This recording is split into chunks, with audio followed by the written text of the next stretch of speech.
नमस्कार। आप लोग सब सावधान हो जाइए क्योंकि बहुत बड़े लोग बड़ी बड़ी बातें कर रहे हैं। ये सावधान होने का समय आ चुका है। पहले हमें बताया जाता था कि देखिए कितना ऊपर जा रहा है, सेंसेक्स रॉकेट की तरह ऊपर जा रहा है।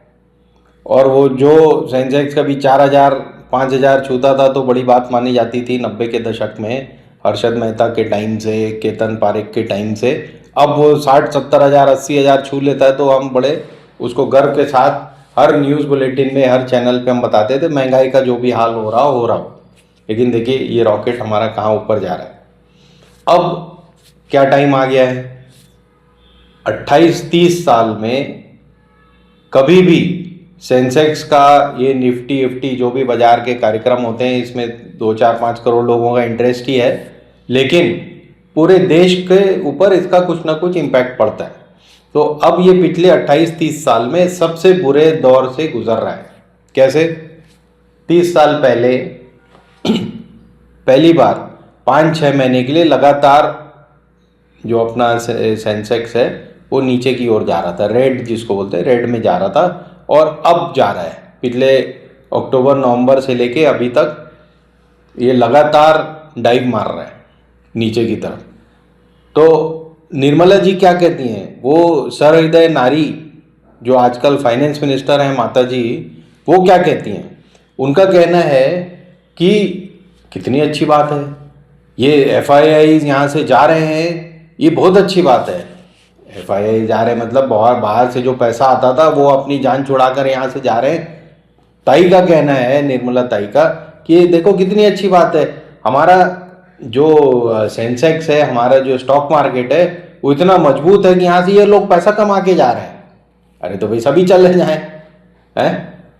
That FIIs also go out when they're able to in a position to book profits. पैसा कमा के जा रहे हैं, ये उसी तरह की बातें करती हैं जैसे रुपया जब 80 पार हो गया तो ताई कहने लग गए कि नहीं नहीं रुपया नहीं गिरा है, डॉलर चढ़ गया है। मतलब ये इनकी शिक्षा JNU की, जिसको कि ये पानी पी पी के गाली देते हैं, ये वहाँ की शिक्षित हैं और ये बता रही कि डॉलर मजबूत हो गया, FIIs पैसे कमा रही हैं। तो फिर आप फॉरेन इन्वेस्टमेंट इनवाइट ही क्यों करते हो? यहाँ के पैसे बनाकर वो भाग जा रहे हैं। तो 5 महीने की लगातार डाइविंग के बाद आज 6-7 लाख करोड़ रुपए आम जनता के बर्बाद हो चुके हैं। इससे इनको कोई मतलब नहीं क्योंकि FII ने कमाए पैसे, ये तो जनता के खराब हुए ना, जिन्होंने SIP और दुनिया भर में यहाँ वहाँ करके पैसे लगाए हुए थे, घरों से निकाल के पैसा। आप इनको रोज समझा रहे थे कि SIP सही है, तो वो सही है, हो रहा है, FII अपना पैसा लेके सही हो जा रहे हैं और अपने जनता मार खा रही है। तो ये सिक्के का एक पहलू है। एक पहलू क्यों है? दूसरा पहलू क्या है भाई? हर कोई सेंसेक्स या इससे प्रभावित नहीं होता है या उसमें इन्वेस्ट नहीं कर रहा। मिडिल क्लास कर रही है, मरे। जो भी अपर क्लास वाले हैं वो तो अपना किसी तरह, उनका तो लॉन्ग टर्म इन्वेस्टमेंट रहता है 10, 20, 25 साल के लिए, तो उनको तो फ़ायदा होना ही है। ऐसे अगर आप देखें तो साल भर में 2% का फ़ायदा हुआ है, जिनको भी अगर फ़ायदा हुआ है तो उससे बेटर तो आप FD में लगा देते तो मिल जाता। तो साल, 2 साल, 5 साल वाले लोगों का तो गया पैसा। दूसरा पहलू क्या है? दूसरा पहलू ये है कि हम, यानी आज की सरकार बड़े ताव से कहती है कि विश्व में भारत का नाम हो रहा है। अभी अभी हमारे प्रधान सेवक जी ने बताया कि इतिहास में जितना भारत पर आज फोकस है, जितना नाम आज हुआ है, उतना कभी नहीं हुआ। भाई ये उसी तरह की बात है जैसा कहना कि भाई आज महात्मा गांधी को जितने लोग जानते हैं पहले कभी नहीं जानते थे, ये तो फिल्म बनने के बाद लोगों को ज्ञान हुआ।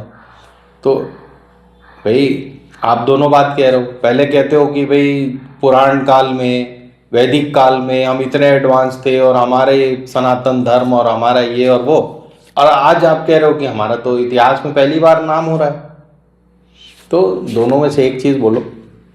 जनता कंफ्यूज हो चुकी है, लेकिन ये कंफ्यूजन अचानक से अभी समझ में नहीं आने वाला। आपको मैं सावधान किस लिए कर रहा हूँ कि अप्रैल में टैरिफ लग जाएंगे यूएस के। अभी तो अपन फरवरी मार्च में है, अप्रैल 1 तारीख से टैरिफ अगर यूएस लगा देता है, जो कि उन्होंने कह दिया है कि सबसे ज़्यादा टैरिफ भारत पे लगाए जाएंगे। यानी टैरिफ का मतलब होता है कि आप जो यहाँ से सामान भेज रहे हो उस पर टैक्स लगाए जाएंगे वहाँ पर। कहाँ? यूएस में।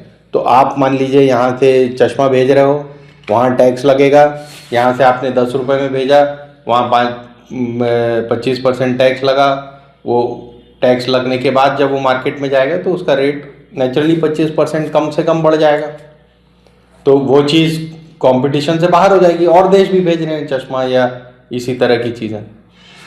तो आज इंडिया को सबसे ज़्यादा फ़ायदा क्यों होता है? क्योंकि हमारा एक्सपोर्ट का सबसे ज़्यादा सरप्लस हमारा यूएस के साथ है। मतलब हम सबसे ज़्यादा सामान यूएस ही भेजते हैं, जिसकी वजह से हमारी इकॉनमी स्टेबल है। कैसे? एक पूरी लिस्ट है आइटम्स की जो हम यूएस को एक्सपोर्ट करते हैं, उसमें सबसे ज़्यादा अब सबसे ज़्यादा नुकसान भी गुजरात को होगा, सबसे ज़्यादा फ़ायदा भी गुजरात को ही हो रहा है अभी।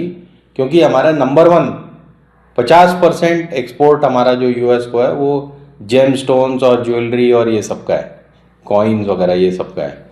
यानी 50%, यानी हमारा यूएस पे साल में $180 मिलियन का एक्सपोर्ट हम करते हैं, जिसमें से करीब $90 बिलियन का काम यही कर रहे हैं, जेम्स और एक्सपोर्ट ये वाले ज्वेलरी वाले।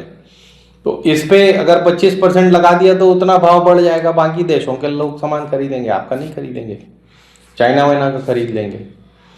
तो उसका इम्पैक्ट क्या पड़ेगा?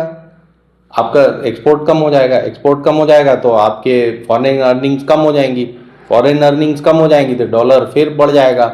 अब निर्मलता ही कुछ भी समझाती नहीं कि डॉलर मजबूत हो रहा है और रुपया नहीं गिर रहा है। तो भैया रुपया तो जहाँ था वहीं है, गरीब था पहले भी, अभी भी गरीब है। अब वो 100 रुपये में आप $1 खरीद पाओगे आज से 6-8 महीने में ही।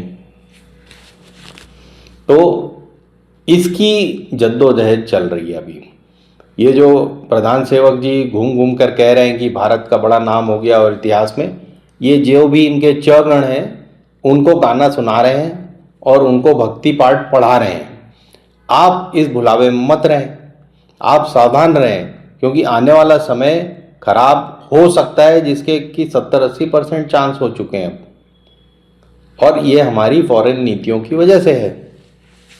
तो अब अमेरिका ने दूसरा दबाव क्या डाला है कि ये जो ब्रिक्स कंट्रीज हैं, यानी ब्राज़ील, रशिया, इंडिया, चाइना और साउथ अफ्रीका, ये और इनके साथ अब 11 नेशंस और जुड़ गए हैं, इनको या तो अपने आप को डाइल्यूट करना पड़ेगा, यानी अपने आप को आपको सेकेंड लाइन में लाना पड़ेगा। यूएस से मुकाबला मत करें, ऐसा ट्रंप का कहना है।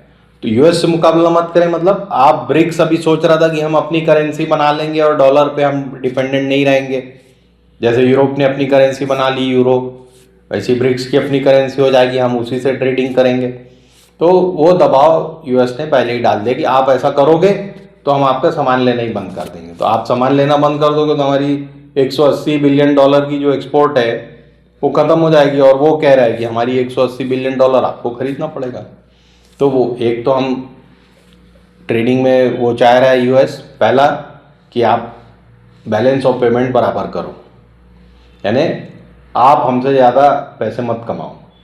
दूसरा, आप डॉलर से अलग नहीं हो सकते, आपको जो भी करना है डॉलर से करोगे, यानी ब्रिक्स अपनी करेंसी नहीं बना सकती। तीसरा, आप पे जो भी हम टैरिफ लगाएंगे उसका आप वहाँ पे बराबर टैरिफ लगाओगे, ये यूएस को मंजूर नहीं है। यानी हम अगर यहाँ से एक मोटरसाइकिल भेजते हैं, वहाँ पे एक मशीन पार्ट्स भेजना हमारा एक बड़ा धंधा है यूएस के लिए। अगर हम यहाँ से भेजते हैं एक मोटरसाइकिल, उस पर अगर वो 25% टैरिफ लगा रहे हैं तो हम यहाँ पे 40% नहीं लगा सकते, अगर उनकी कोई मोटरसाइकिल यहाँ पे आ रही है तो इस आसान शब्दों में मैं आपको समझा रहा हूँ कि सावधान हो जाइए, महंगाई बढ़ने वाली है। निर्मला ताई जो भी बोलती रहे कि डॉलर और निफ्टी और शिफ्टी और ये सब, इंडिकेटर क्या है कि सेंसेक्स गिर रहा है। इसका मतलब लोगों का विश्वास भारत में, भारत की इकॉनमी में कम होता जा रहा है। जो भी फॉरेन इंस्टीट्यूट्स हैं, FIIs जिसको कहते हैं, उनका ये विश्वास भारत पे कम होते जा रहा है, भारत की मार्केट पे कम होते जा रहा है, भारत की इकॉनमी पे कम होते जा रहा है। इसका डायरेक्ट असर हमारी मार्केट्स पे पड़ेगा, क्योंकि हमारे पास डॉलर कम होते जाएंगे, इन्वेस्टमेंट नहीं आ रहा तो डॉलर कम हो जाएंगे। और उल्टा ये ताई बता रही कि यहाँ से कमा के जा रहे हैं तो यहाँ से भी ले जा रहे हैं लोग समेट के, तो 6-7 लाख करोड़ समेट के ले जा चुके हैं। अब पता नहीं किस चीज़ के लिए रुकी हुई ताई। तो अब हमें जो करना है वो हमारी डोमेस्टिक मार्केट्स पे डिपेंडेंट रहेगा। हमें इस बात पर ध्यान देना पड़ेगा कि हमारा कोई आदमी भूखा न सोए, हमारी मार्केट सुचारू रूप से चलती रहें। आप अपने पॉकेट का बचाव करिए, इसके लिए सावधान रहिए कि रोज़मर्रा की चीज़ों के दाम बढ़ जाएंगे, लग्जरी के दाम बहुत बढ़े हुए हैं पहले से और बढ़ जाएंगे, तो उसको तो आप भूल ही जाइए। तो अगले 6-7 महीने बड़े सावधानी से आपको कदम रखने चाहिए, ऐसा मेरा मानना है। मैं खुद करूँगा, ऐसा कर रहा हूँ और आप भी करें। धन्यवाद। हिंदुस्तान जिंदाबाद।